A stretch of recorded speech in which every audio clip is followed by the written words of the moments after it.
Bonjour à tous, bienvenue sur Buzz TV, j'espère que tout le monde va bien. Alors Dylan Thierry réagit à la story de Jazz qui était en rage hier contre Sam Zira. Il assume avoir voulu lui voler 100 000 € pour les documents d'un enfant et explique qu'elle n'a rien à voir dans l'histoire. Il demande aux blogueurs et notamment à Sam Zira de se calmer et tacle Jinda qui selon lui fait très mal son travail et ne tiendra pas. Il ajoute aussi que nous devons tous faire attention car si Jazz fait une fausse couche, on sera tous responsables. Du coup, les internautes ont réagi sur Twitter avec les messages suivants. Dylan Thierry, le vendeur d'enfants, essaye pas de minimiser les faits, tu vas prendre cher, espèce de sale dégoûtant personnage, tu en ris et c'est ça le pire. Ou alors encore le deuxième tweet qui dit « La psychiatrie de Dylan Thierry, il fait Mac pour sauver les femmes, il fait du trafic de gamins pour les sauver aussi. À tout moment dans sa tête, il se prend pour Robin des Bois. » Voilà, maintenant je vous laisse écouter sa story et dites-moi ce que vous en pensez dans les commentaires. Bon les amis, j'espère que tout le monde va bien, moi ça va, bonne mine, tu connais. Non, je rigole. Qu'est-ce que je voulais dire? Bon là déjà, je voulais pas m'adresser à ma communauté, à mes amis et tout ce qui va avec, je voulais m'adresser aux médias. Les médias, les blogueurs et tout ça. Parfois, et on est tous d'accord pour le dire, parfois vous abusez un petit peu. Vous abusez un petit peu parce que vous n'avez pas de pitié en fait, vous n'avez pas de cœur et derrière les médias il y a des gens. Et malheureusement quand vous attaquez à Jazz qui n'a rien à voir dans cette histoire alors qu'elle est enceinte de 4 mois, que c'est une femme, qu'elle a des enfants, qu'elle a des choses à faire et tout ça, honnêtement moi ça me fait mal au cœur. T'as vu, parce que déjà elle a rien demandé, elle a rien demandé, c'est moi qui l'ai mis là-dedans dans cette histoire de merde. Et, et je me dis vous avez pas de pitié. Qu'est-ce qu'on fait demain si elle fait une fausse couche? Moi honnêtement je me sentirais comme une merde. Qu'est-ce qu'on fait demain si elle fait une fausse couche à cause de toutes ces rumeurs, tout ce qui se dit sur elle et tout ça? Parce qu'hier, quand je vois la vidéo de Jazz et tout, qui m'a d'ailleurs insulté en privé il y a 2-3 jours, hein, mais elle l'a pas fait sur les réseaux. Elle a été énervée contre moi, son mari me dit plus bonjour à la salle, c'est ce qui est normal, hein, et je le respecte totalement. C'est pas cool ce qui se dit sur elle. À la limite, attaquez-vous à moi c'est pas grave, t'as vu, je suis célibataire, je parle des fois comme un con, on le sait tous. Mais voilà, les blogueurs, les médias et tout, vous abusez un petit peu. Surtout les blogueurs, tu vois. Jinda, t'es une femme, tu vas sur Touche pas mon poste, tu prends 3 notes vocales, une de novembre, une de janvier, tu les mets dans un cocktail, tu les mélanges et tu les sors comme ça sur Touche pas mon poste. T'étais tellement ridicule que même Cyril Hanouna, il a dû t'arrêter tellement que tu disais n'importe quoi. T'as rien compris. Toute la France a écouté les notes vocales, j'ai l'impression, sauf toi qui es blogueuse. Mais bon, c'est pas grave. Tu veux faire ton métier, tu veux mal le faire, c'est ton problème, tu tiendras pas longtemps de toute façon, on le sait tous. Sam, toi aussi, comme toi, Jazz elle est enceinte, tu le sais, il faudrait, tu vois. Ouais, Sam, je disais comme toi, tu sais très bien qu'elle est enceinte, toi qui prônes le respect, tout ça, t'aurais voulu qu'elle ait de la haine envers moi. C'est pas correct. Tu veux quoi, qu'elle m'insulte ma race, on est à Dubaï, tu crois quoi, qu'elle va monter une équipe pour venir me défoncer?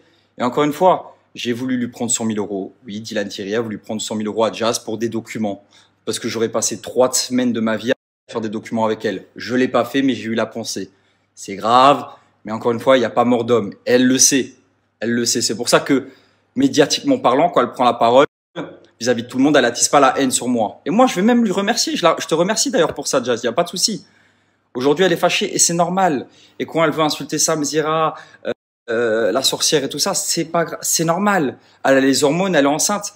Mais arrêtez de la provoquer parce que vous la provoquez pour rien. Encore une fois, elle a rien demandé d'être dans cette histoire. Et faites attention parce que si demain elle fait une fausse couche, on va tous être responsables. Moi, en tout cas, je vais me sentir responsable et je vais me sentir mal. Et là, encore une fois, je m'adresse aux médias, aux blogueurs et tout ce qui va avec.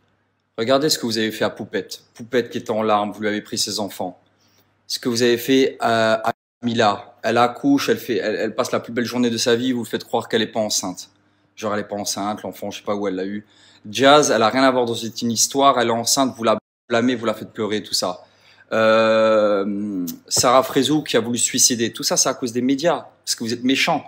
Même Magali Berda que je ne porte pas dans mon cœur et tout le monde le sait, j'ai vu une vidéo YouTube d'elle sur YouTube qui m'a fait mal au cœur et pourtant c'est une femme que je n'apprécie pas forcément, mais tu vois une Magali Berda, tu vois une femme de 45 ans sur YouTube et tu la vois dire j'aurais préféré que des gens viennent me tabasser dans la rue, que des gens me tapent pendant 15 minutes, 20 minutes, vous imaginez, elle a sorti ça de sa bouche. Une femme de 45 ans. J'aurais voulu qu'on me tape dans la rue pendant 15-30 minutes au lieu de me faire lyncher comme ça sur les réseaux sociaux. Insulter, menacer, insulter et tout ce qui va avec. Moi, ça m'a fait mal au cœur. Et pourtant, je la porte pas dans mon cœur. Et je sais que elle est pas blanche comme neige. Mais quand elle dit, ouais, j'aurais préféré me faire taper dans la rue par des gars et tout ça, ça m'a fait mal au cœur. J'ai dit, mais wesh, ça pourrait être ma mère, ça pourrait être nos mères et tout, et il faut les respecter un petit peu. À la limite, moi, c'est pas grave. Honnêtement, tout ce qui se dit, honnêtement, c'est pas grave et je m'en fous. Je suis célibataire, j'ai pas d'enfant.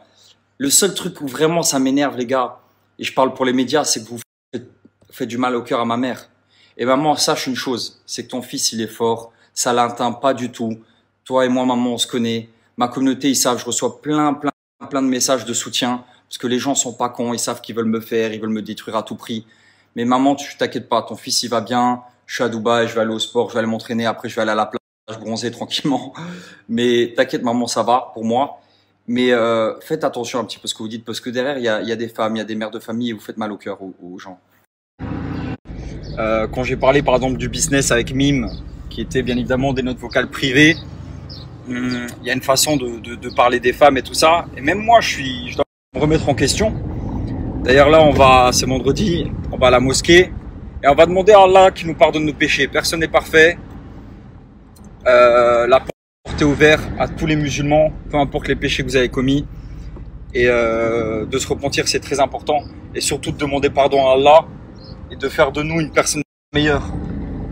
Et éviter de mal parler ou dire des choses qui ne devraient pas sortir de la bouche de quelqu'un. Et surtout de nous protéger des personnes envieuses, jaloux, malsaines, qui attendent juste une chose, c'est de te la mettre à l'envers. De te la mettre à l'envers. Du coup, on va demander tout ça à Allah.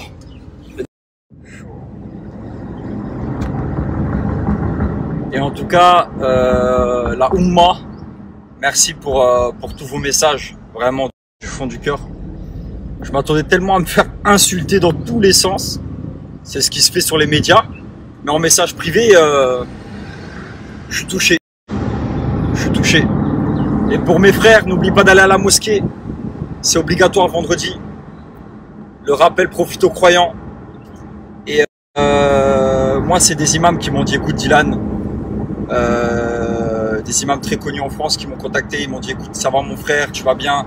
Dans cette épreuve, c'est important de soutenir ses frères et tout ça. Et il m'a dit, après, laisse-les manger ta chair. Parce qu'en islam, on dit que quand quelqu'un critique quelqu'un, c'est comme s'il mangeait sa chair. Voilà. Et du coup, il a dit, laisse-les manger ta chair. J'ai dit, ok mon frère. Et voilà. Barakallahu fik mes frères et sœurs.